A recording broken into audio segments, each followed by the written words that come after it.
Hi everyone, welcome to Pre-Algebra with Professor V. So today we're going to go out and start off our journey with place values. So place values are pretty much the fundamental of math, right? To really understand place values, we have to kind of understand the concept of a digit, right? So what is a digit? The digit and the place value will be different numbers, of course, but what a digit essentially is 0, 1, 2, 3, 4, 5, 6, 7, 8, all the way to 9, right? These are our digits. We have 10 digits in our number system. That's where the dec from deca, right? Decimal comes from. So we are a 10 base digit number system. After 9, of course, we do have 10, but we're still using only these digits, right? We're using the 1. We carry it over to what's called the new place value, right? Because we both, hopefully, in this part of your journey, right? Because this is just reiterating some ideas that 1 isn't 10, right? $1 is smaller than $10, right? They do both have a 1 for sure, right? But the value is different, right? They consist of these digits, all our numbers, right? We had zeros, but now a thousand's more than the 10, right? So with the place values, the other thing that I want to kind of iterate that's important is a period, okay? Now, when I'm talking period, I don't mean, the little dot that comes at the end of your sentence. What a period is it's basically a family, right, within the place value. So let me see if I could do this. So the first place value we start off with is the ones, right? And then from there it's the tens. And then after the tens, it's the hundreds, right?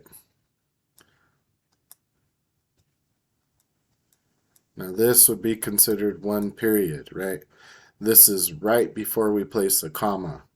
So anytime you want to place a comma on a number, right, like 1000 for instance, that comma goes there. The period is basically like a family, I guess, right? These could be considered the ones family technically.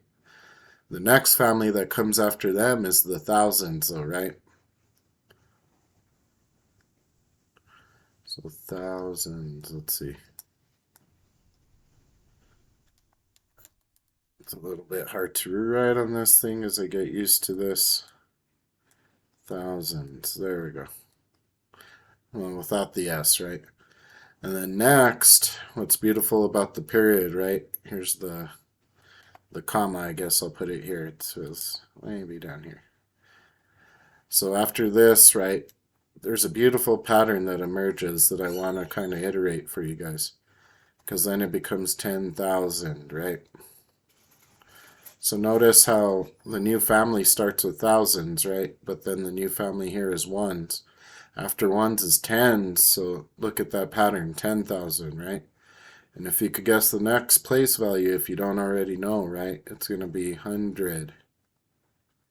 But not just 100, because we're not working with ones anymore, right? We're working with thousands. Sorry, it's not going to look the best. And then after that, well, we have 1, 2, 3, right? So that's the new family. The comma would technically go there. And we would enter into what's called the millions, right? Yeah, this is going to look horrible. Sorry. Millions. It's as good as it's getting for now. So let's go ahead and let me erase this real quick, and then we'll just kind of solidify everything real quick. We'll do a little bit of practice real quick too. Gosh, the eraser on this is small, I guess. Okay. I think that'll be good enough for now. So let's say we had this number, right? 2, 7, 3, 1, 4, 5, I don't know, 3. So how many periods do we have here, right? Well, we have one period, the ones technically, right? We have another period here, the thousands.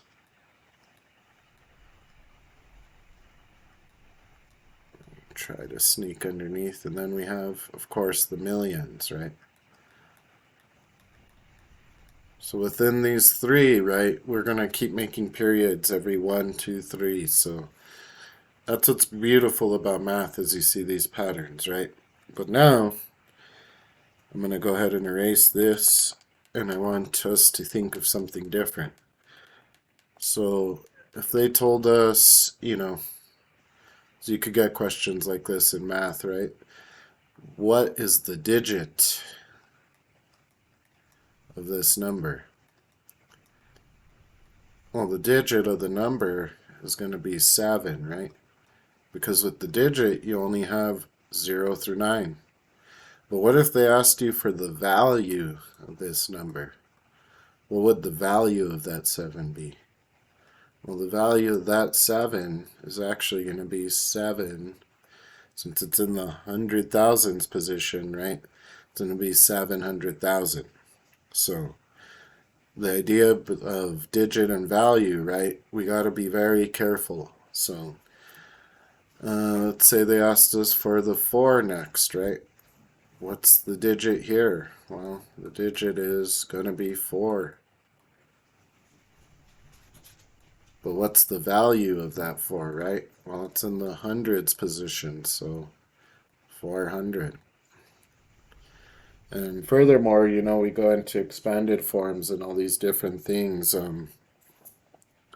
Like let's say something easy, you guys. Let's try 300, 100, 317. Sorry, don't ever say 17, right?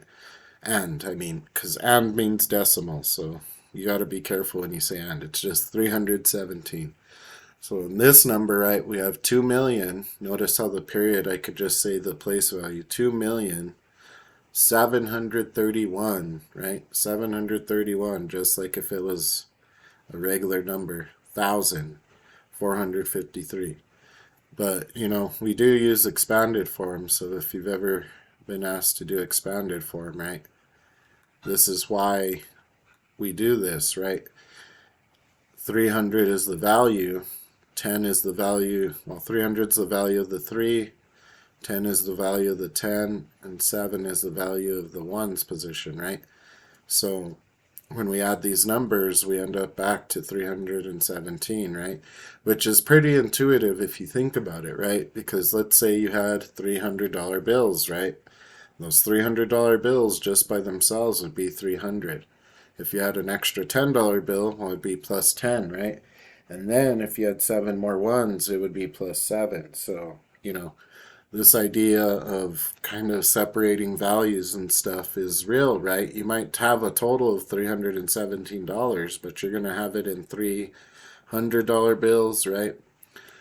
One $10 bill, maybe a 5 and 2 ones, but for the sake of this, let's just say it was 7 ones. So knowing the difference between place value and the digit, you guys, super important. Knowing the period is also really cool. The resource that I wanted to kind of access is going to be this book called OpenStax, the Pre-Algebra. So if you go onto their website, it's openstax.org. This is the Pre-Algebra second edition book. They do talk about more things, but what I really wanted to show you guys was this place value chart, right? Ones family, the thousands family, the millions family, billions, and even in billions, right? When it starts billions, it's 10 billions, 100 billions. When we go to trillions, it's going to be trillions, 10 trillions, 100 trillions. That pattern follows forever, you guys. The next is quadrillions, 10 quadrillions, 100 quadrillions, right? The next is quintillions, 10 quintillions, 100 quintillions, right? So it just keeps going on and on and on to infinity, because technically numbers are infinite, right? So send me, I hope you guys like this video. Leave me any comments down below if you're struggling with a harder concept in math. anything in algebra, do let me know and I can make videos for that. Right now, I'm just trying to make a series and take it step by step. So I hope you guys had a good day. You have a good day. I hope this video was helpful to you guys. If it was, definitely leave me a like, a follow, because I'll be uploading more videos just to know that what I'm doing here is helping you. You know, the more I see that it helps people, the more content I will want to create. So you guys have a great day, and we'll talk to you later.